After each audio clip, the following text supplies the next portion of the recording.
ఈ వీడియోలో మీరు చూడబోతున్నారు Samsung Galaxy S25 FE mobile phone యొక్క ఫుల్ కెమెరా టెస్టింగ్ అలాగే రివ్యూ అనేది. ఈ మొబైల్ ఫోన్ బ్యాక్ సైడ్ మనకి 3 కెమెరాస్ అయితే వస్తాయి, ఫ్రంట్ సైడ్ సింగిల్ కెమెరా అయితే వస్తుంది.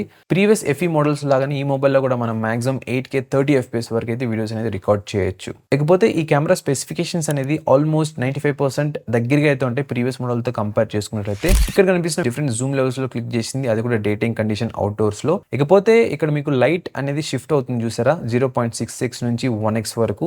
దీనికి మెయిన్ రీజన్ ఏంటంటే మనకి camera lens different aperture values అయితే వస్తున్నాయి. ఈ అపర్చర్ వాల్యూ ఎంత తక్కువ ఉంది అంటే మనకి లైట్ అనేది అంత ఎక్కువ అయితే తీసుకుంటుంది కెమెరా సెన్సర్ అనేది, సో దట్ మనకి బ్రైట్గా అయితే ఇమేజెస్ అయితే వస్తాయి. సో అల్ట్రా వైడ్ అవ్వచ్చు, టెలిఫోటో అవ్వచ్చు, మెయిన్ కెమెరా అవ్వచ్చు, దీనికి డిఫరెంట్ అపర్చర్ వాల్యూస్ ఉండడం వల్ల మనకి లైటింగ్ అనేది ఓవరాల్గా అయితే చేంజ్ అవుతుంది ఫొటోస్ క్లిక్ చేసిన తర్వాత. మీకు ఒకవేళ మంచి క్వాలిటీ ఇమేజెస్ కావాలి అంటే అప్ టు 3x వరకు అయితే జూమ్ చేయండి.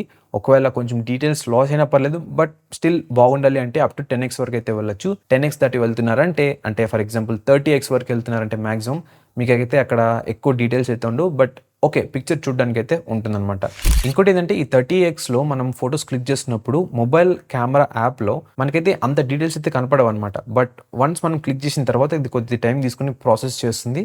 దాని తర్వాత మనకి ఫైన్గా అయితే డీటెయిల్స్ ప్రొడ్యూస్ చేస్తుంది. అప్పుడు మనకి ఇమేజ్ క్లారిటీగా అయితే వస్తాయి. ఇంకోటి గైస్, ఈ కెమెరా యాప్ ఇంటర్ఫేస్ అవ్వచ్చు, లేకుంటే AI ఫీచర్స్ అవ్వచ్చు, ఇవన్నీ కూడా మనకి ప్రీవియస్ FE సిరీస్లో ఏ విధంగా అయితే ఉన్నాయి సేమ్ అదే విధంగా ఉన్నాయి ఈ మొబైల్ ఫోన్లో కూడా.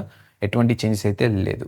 ఇప్పుడు కొన్ని వీడియోస్ రికార్డ్ చేసింది అవుట్డోర్ కండిషన్లో, అది కూడా డిఫరెంట్ జూమ్ లెవెల్స్లో, సో దట్ మీకు క్లారిటీగా అయితే అర్థమవుతుంది అప్ టు ఎంత జూమ్ వరకు ఈ ఫోన్ అనేది వెళ్ళగలదు, అదేవిధంగా ఎంత క్వాలిటీ అయితే మెయింటైన్ చేస్తుంది అని.